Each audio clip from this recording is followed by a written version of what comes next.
Hello, seminary students. This is your overview video. Just really quickly, it works out well that I look like I'm incognito because the next chapter we're reading is when Elma, one of the priests of King Noah, has listened to Abinadi's words, and we know that his heart was pricked. In fact, I believe you'll see the term a mighty change of heart, right?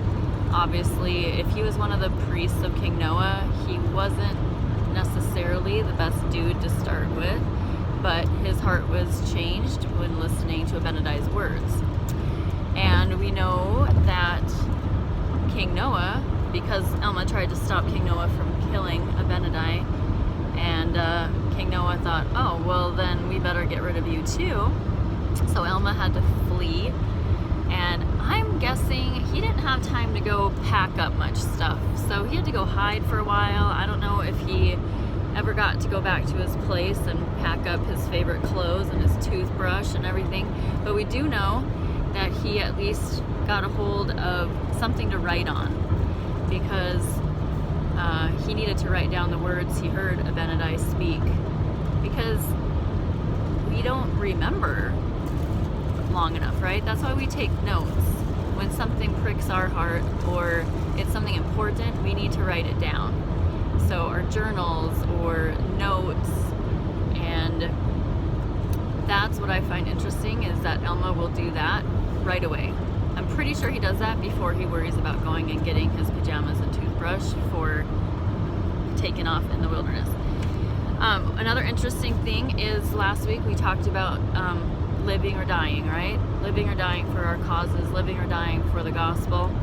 And it's pretty tragic how Abinadi dies, but think on the flip side that Elma lives. So Abinadi dies for the gospel, basically, right? And the Lord provides Elma to go live and teach. And you'll see at the end of chapter 17 or 18 just how many people Elma brings into teaches and baptizes. So kind of fun to think that we get both those examples of living and dying in a relatively short amount of time in the scriptures there. There's a lot of scripture gems in these next 7-ish chapters we'll cover this week, meaning principles to really think about, connect, make relevant. And the one overarching theme I want you to kind of keep in the back of your mind as you're reading these 7 chapters this week are the challenges that come from transgression, okay, our own messing up. And transgression isn't as strong of a word as sin, but I'm going to include it in there, right? So the challenges that come from our own bad choices or sins, or just a transgression, right? You do it and you don't necessarily completely know and do it on purpose, let's say, but you still have a consequence. And so that's part of the challenge of learning the hard way. And then refinement that comes from testing. So that could be something that affects you that someone else has done in your life, and it's still a challenge, but it didn't come to you because of a sin or transgression.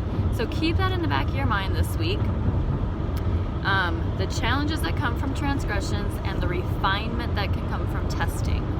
And I urge you this week, and there will be one of the days for sure that I will ask to actually see written notes in either your journal or a notebook. But maybe since there's these 2 focuses this week, write that down early on in the week, and then jot down when you see those experiences or when you see those events,